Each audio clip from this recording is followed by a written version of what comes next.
We have this assumption of war and who fights it. And our image is a man in uniform. What motivates them? Well, it must be politics. That must be why they want to go to war. And when you look at the 21st century, it just doesn't hold true.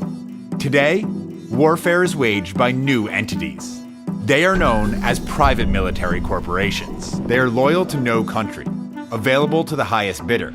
And for the past 20 years, they have been steadily privatizing war. I started Blackwater as a way to stay connected to the SEAL teams. Blackwater had the right culture, and we ran very hard when our customers called us. More than 100,000 missions, no one under our care ever killed or injured. We took over a remote base one time, and we did it with 25 guys. And we replaced 166 soldiers, and that's why the company grew very quickly.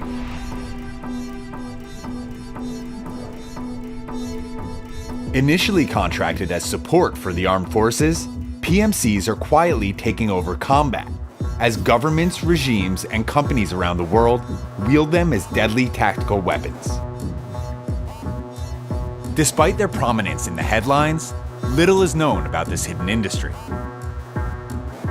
We wanted to know more, so we set out on a global journey to witness their operations firsthand. To be honest, I left the army because the money wasn't good enough for what I was getting paid to do. Why would I do 5 years in Iraq in the army and earn 120 grand when I can do 2 years in Iraq and earn 400 grand? Certainly in my era, anybody who was any good in the army isn't in the army anymore. As of March 13th, 2013, private contractors represented 62% of the total forces in Afghanistan, setting a chilling new precedent in the nature of military occupation. It amazes me how many people there are out there who are willing to get involved in this kind of thing. I can make a dozen phone calls, and within a month, we'll have 1,000 guys. In the 10 years after 9/11, the US government has spent more than $3.3 trillion in private defense contracts. And all that money doesn't just buy the world's best soldiers. It buys access to the world's most advanced weapons.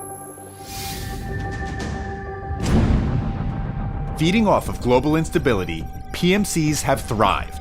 In fact, the third largest company in the world is a private military corporation, and most people have never heard of them.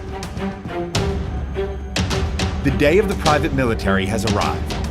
The only question that remains is what happens when the people you pay to protect you get a better offer.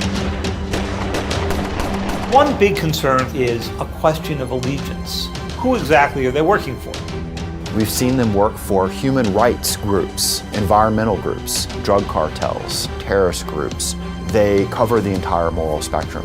Some people argue that they're already well regulated. That's just false. Which leads you to wonder, with advanced weaponry, highly trained soldiers, billions of dollars at their disposal, and few regulations, what happens if they stop taking orders and start taking over?